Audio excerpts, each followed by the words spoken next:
so your TPO won't weld. Let's look at a few reasons why that could be happening. First, let's look at proper cleaning methods to prep the surface. Be sure to only use splice wash single-ply cleaner when prepping our ultra-ply TPO membrane. Using the wrong cleaner can cause the membrane to overheat, making it difficult to weld. It can also leave a film on the membrane that will keep it from achieving a solid weld.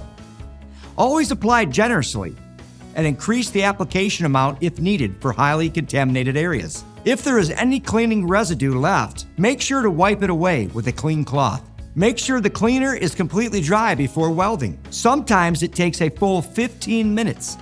Now let's talk about proper hand welding to ensure a strong, precise weld. When it comes to welding the Elevate TPO membrane, there are two types of welders allowed: the handheld or robotic welders. The hot air welder is used for TPO membrane and flash details, such as roof penetrations, curbs, along walls, and pitch pockets.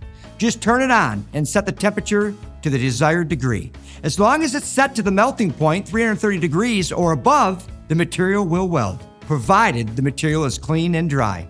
The installer is in control of the weld. So if it gets too hot, then pull the welder away to allow it to cool. We recommend performing a test weld to ensure proper welding.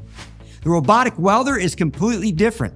It's a 220-volt self-propelled machine that welds field seams in larger seam areas. This provides a more consistent weld and reduces human error. And we recommend using this method whenever possible. There are three settings: the speed, the temperature, and the airflow. Test welds should dictate the temperatures required for the application. In colder climates, you may have to adjust the speed, airflow, and temperature to achieve proper welding. For more specific settings, always be sure to refer to the ultra-ply TPO application guidelines. To ensure a proper weld, always probe the welded material seams after it is cooled. Never probe while the membrane is hot. For more information and helpful tips, please visit our website.